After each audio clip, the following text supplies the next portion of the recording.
요즘 국제유가를 보고 있으면 섬뜩섬뜩하죠. 제가 제목을 국제유가 왜 이러지 정말 섬뜩섬뜩하다 이렇게 달았잖아요. 이유가 있는 거예요. 국제유가는요 분명하게 말씀드려서 세계 경제의 바로미터입니다. 국제유가가 올라가면 경제가 잘 돌아간다는 뜻이거든요. 물론 전쟁이 일어나서 국제유가를 끌어올리는 것은 제외하고 말입니다. 일반적으로 국제유가가 올라가면 경제가 잘 돌아간다는 뜻입니다. 반면에 국제유가가 떨어지잖아요. 그러면 경제가 어려워지고 있다는 뜻이에요. 일반적으로 기계를 돌리려고 하면 에너지가 필요하잖아요. 그 에너지가 뭐 가스든 원유든 석탄이든 원자력이든 여기서 오거든요. 그런데 경제가 공장이 팡팡 돌아갈 때 이게 유가 원유에 대한 수요가 그만큼 커지기 때문에 올라간다는 뜻이거든요. 그런데 여러분 이거 한번 보세요. 지금 국제유가가 들쭉날쭉 이게 도대체 어떻게 될지 모르겠다 이런 생각이 들어요. 지난 4월 12일 이란 이스라엘 대규모 공습 때 85.66달러까지 올라갔었거든요. 그러던 것이 8월 21일에는 71.93달러까지 떨어졌습니다. 거의 올 들어 최저치까지 빠졌어요. 올 들어 최저치까지. 서부 텍사스산 중진류가 배럴당 71.93달러까지. 그러다가 8월 26일에는 또 77.42달러까지 올라갔습니다. 뭐지? 경제가 잘 돌아가는 거야?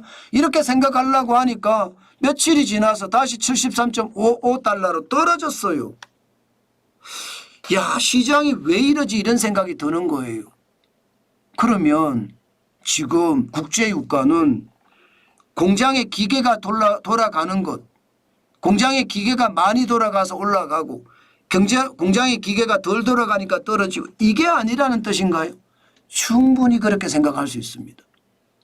지난 8월 21일에 71.93달러까지 떨어졌던 것은 결국 미국의 금리가 어떻게 되는지의 문제, 0.5%를 내릴 거냐 아니면 0.25%를 내릴 거냐. 시장은요 0.5%포인트를 내릴 거냐에 더 집중했습니다. 그 바람에 금리를 내리니까 원래는 실물이 올라가는 게 정상인데 이게 금리를 내리면 경제가 팡팡팡팡 돌아간다고 생각을 하니까 국제유가가 떨어졌던 겁니다.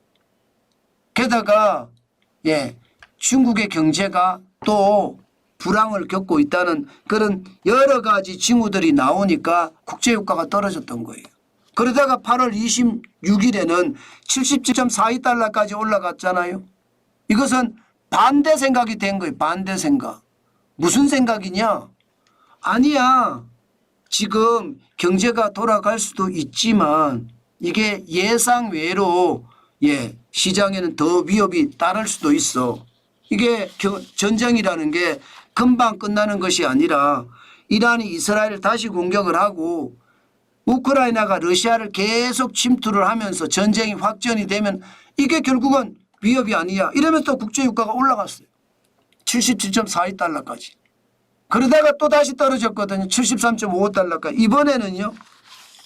석유 수출국 기구가 있습니다. 오페크라고 합니다. 오페크가 원유를 더 생산하겠다는 거예요. 원유를 더 생산하겠다. 생산량을 늘리겠다는 겁니다. 왜? 그 나라들도 경제가 어려우니까.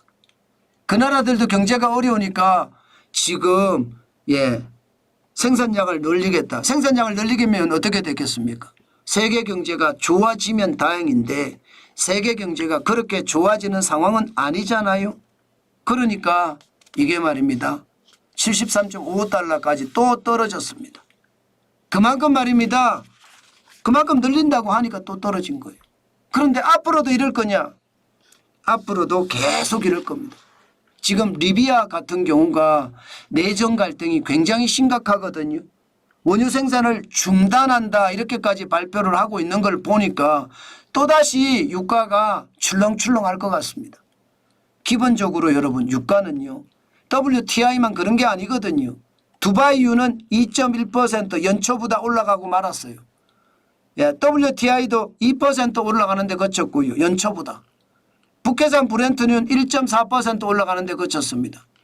최고치를 보면 지난 4월 5일에 WTI 서부 텍사스산 중진유가 86.91달러까지 올라갔었거든요. 두바이유도 90.74달러 그리고 북해산 브렌트유는 4월 4일에 90.65달러까지 올라갔는데 굉장히 많이 떨어졌죠. 이것은 여러분 전체적으로 보면 미국의 금리를 0.5%포인트를 인하를 하든 이란의 어떤 이스라엘 공격을 감행을 하든 또 우크라이나가 러시아를 공격을 하든 쉽게 말하면 벌어진 위기가 더 크게 되는 것. 회색 코뿔소가 아무리 날뛴다고 치더라도요. 기본적으로는요. 경기 침체가 되고 있다는 뜻이에요. 원유에 대한 수요가 줄어들었다는 뜻입니다. 그래서 제가 정말 섬뜩섬뜩하다 이렇게 제목을 다른 겁니다. 그만큼 원유는 다양한 어떤 이슈에 의해서 유가가 결정이 되지만요. 기본적으로는 세계 경제의 심체도 저는 숨어 있다 이렇게 생각합니다. 저는 그 비밀이 결국 말입니다. 우리 경제 충격에도 충분히 저는 올 수 있다고 생각합니다. 영향을 미친다고 생각을 해요. 지금 국제유가가 줄어든다는 건 미국 경제도 중국 경제도 심상치 않다는 뜻이잖아요. 미국 경제나 중국 경제가 심상치 않으면 우리 수출은 그만큼 줄어들기 때문에 우리에게도 영향을 미친다. 이렇게 보는 것이 타당한 것 같습니다.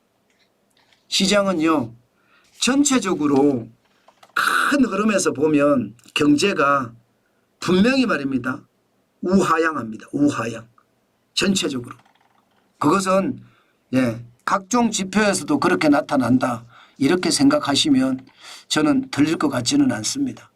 늘 제가 말씀드리지만 시장은 시장 움직임에 따라서 변해가야 된다는 말씀 제가 진짜 많이 드리는데 지금은 투자할 때가 아니다. 경제가 우하향하니까 연착륙이 될지 경착륙이 될지 정확하게 진단할 수는 없지만 자칫 잘못하면요. 연착륙도 아니고 경착륙도 아니고 최악의 침체가 올 수도 있다는 것 많은 경제 전문가들도 이야기하잖아요. 때문에 우리는요. 내 돈을 지키는데 일단은 지금은 최선을 다해야 된다. 그 말씀 강조해 드립니다.